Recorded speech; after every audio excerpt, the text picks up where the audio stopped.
Якім павінен быць кананічны паўстанец? Высокі, прыгожы, на кані з шабляй, ну і, канешне, мае загінуць у баі гераічна. Ці быць павешаным на загад у пыра Мураўёва на Лукійскім пляцы. А хто ж тады ўсе іншыя? Друкары, канспіратары, кантрабандысты ці вось штылетнікі, таемныя забойцы, якія ладзілі тэрор супраць царскай адміністрацыі і калабарантаў. А з вамі Васіль Калач у відэапраекце «Беларусь 1863». Сёння пра канспірацыю, пра дзяржаву ў дзяржаве. Як гэта працавала? Навошта інсургентам былі дакументы, пячаткі, як выглядала служба бяспекі, самая сакрэтная структура паўстанцаў, якая наводзіла на расейцаў жах? Што ж, пачнем.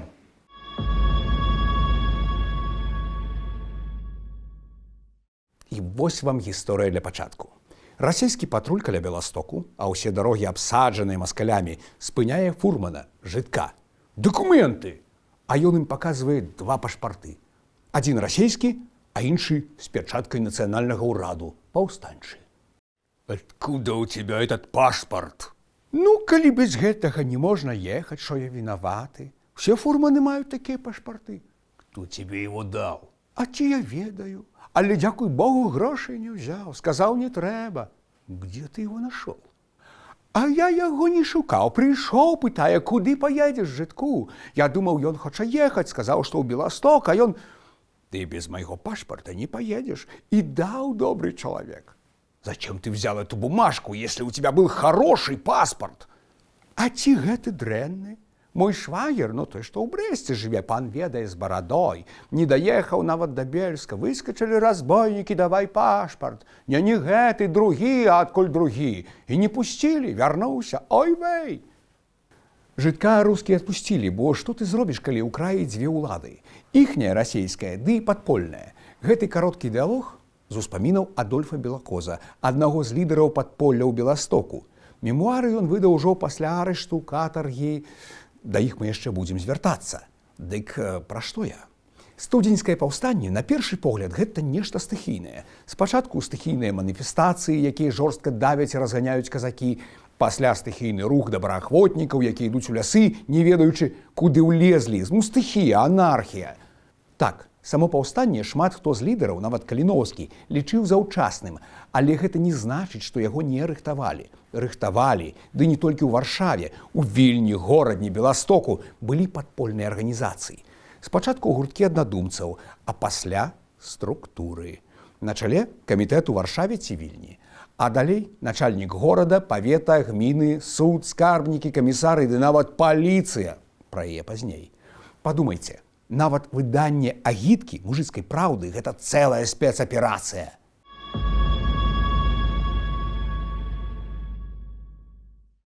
Як гэта працавала? Вось прыклад. Інжынер Браніслаў Шварце, 26 гадоў, у 1860 годзе уладкоўваецца ў кампанію, якая будуе чыгунку Петербург-Варшава. Едзе ў Беласток. Мець сваіх людзей на чыгунцы – гэта святое. На той час гэта перадавы спосаб камунікацыі. Ён, Браніслаў Шварце, і закладае беластоцкае кола – падполле.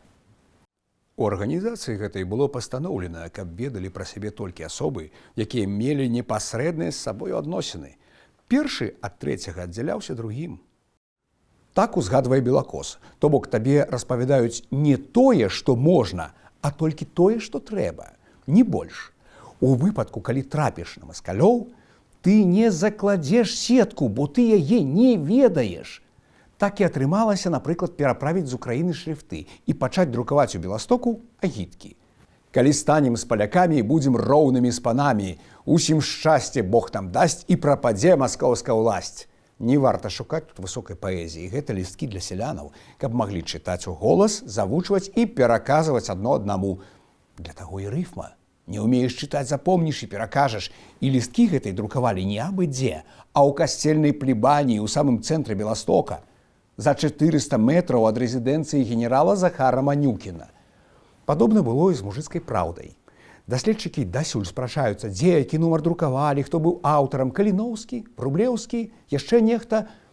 Рабіць нумары маглі ў лясах пад Саколкай, у Горадні, у Бераставіцы, у падземях кляштару. Кляштары, дарэчы, улюбёныя хованкі паўстанцаў. Неяк у варшаўскім кляштары бернардзінаў маскалі знайшлі пры обшуку 200 штылетаў. Пэўна ж, на справы Божыя. А вось яшчэ лайфхак. У Беластоку ёсць фотастудыя. Працуе там жыдок-фатограф. Да яго прыходзяць кліенты. Ён паказвае прыклады фотаздымкаў. Што тут такога? А справа ў тым, што на фота былі людзі, з якімі трэба або ніколі не трэба сустракацца. Каго знайсці ці хто шукае цябе. Фотаатэлье як явачная кватэра. А яшчэ фотограф мае студыю ў розных гарадах, таму вольны ездзіць, не выклікаючы падазрэнняў. Ну, шык! Ад часу да часу з'яўляюцца свеженькія, яшчэ мокрыя ад друку, дзённыя загады начальніка горада да жыхароў, да паліцмайстра. Значыць, мы ўжо маем арганізаваную паліцыю. Адным словам, фармуецца ўрад ва ўрадзе. Хто начальнік горада, хто паліцмайстр, ніхто не ведае. Нават жанчыны, якія не могуць нічога ўтрымаць у таямніцы, не ведаюць. Маем сваю паліцыю. Цікава, праўда? Пагаворым зараз пра апарат бяспекі паўстанцаў. Будзе смачна.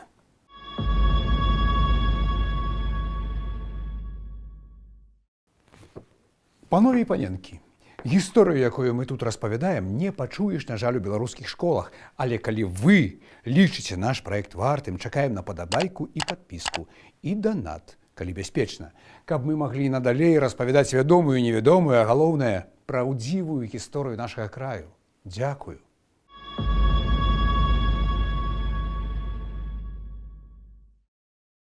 Апарат бяспекі паўстанцаў, таемная паліцыя і жандармерыя. Гэта канспірацыя ў канспірацыі. Цывільныя начальнікі не ведалі, хто там хто.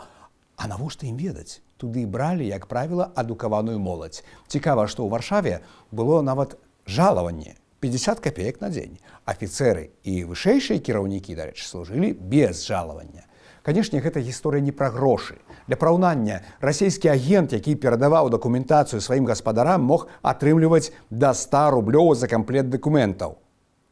Паліцыя мела шырокі спектр абавязкаў. Ахова лідараў. Часам для суправаджэння ахоўнікі насілі нават форму царскай паліцыі. Проста ўявіце. Збор падаткаў і суправаджэнне скарбнікаў.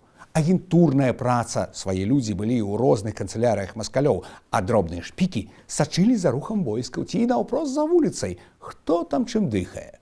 У выпадку дэканспірацыі сходзіш у лес. Цяжка ўявіць, але ў паўстанцаў была нават свая таемная турма. Як вам такое? Таксама вярбоўка, перакуп зброі ў маскалёў, кантрабанда, падробка афіцыйных дакументаў. Але што важна? Усё гэта не імправізацыя, не сваволя.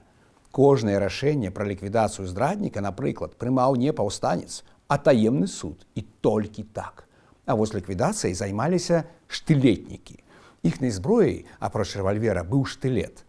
Ніякай дакументацыі і спісаў там наогул не было. Трэба тлумачыць чаму? Разлік быў такі. Калі расійская дзяржава стасуе масавы тэрор, добра, мы таксама маем права на тэрор. Сярод расіянаў яны сталі кашмарам. Жандармы-вешацелі, жандармы-убійцы, так пра іх казалі. Дайшло да таго, што маскалі распавядалі адно аднаму пра прастытутак, якія колюць афіцэраў, як свіняў, атручанымі штылетамі. Ну, гэта байка. А вось тое, што штылетнікі часам адразалі ахвярам вуха, як доказ зробленай працы. Праўда. Так Вільнюс калануў замах на Александра Дамейку, прадвадзіцеля дваранства, які спачатку спачуваў паўстанцаў, а пасля выдаў публічны ліст ад імя шляхты з падтрымкай Расеі. Быў замах і на губернатара Мураўёва. Ён праваліўся, да жалю, праз дурніцу. Адзін з забойцаў, мірошнікаў, прагаварыўся ў карчме. Усіх павесілі. Штылетнікаў, як правіла, вешалі. У варшаўскай цытадэлі ці на Лукійскім пляцы. Важна пры гэтым, што меч рэвалюцыі востры з абодвух бакоў. Пад яго маглі трапіць і паўстанцы за злоўжыванні ці за здраду. Так не пашчасціла некаму Фартунату Ерлічу. Фальшаваў дакументы з пячаткамі падпольнага ўраду. Збіраў данаты, нібы на паўстанне, а насамрэч, на кішэнь. Так нельга, пагадзіцеся. Карма яму вярнулася. Пра службу бяспекі пісалі рознае. Раман Рагінскі, палявы камандзір, пісаў, што гэта цёмны бок нашага руху. Рускія прыпісвалі жандармерыі зверствы супраць праваслаўнага духавенства. Дзе прапаганда, а дзе праўда, трэба разбірацца. А калі хочаце асобную серыю пра тое, ці сапраўды паўстанцы вешалі праваслаўных бацюшкаў, пішыце ў каментарах.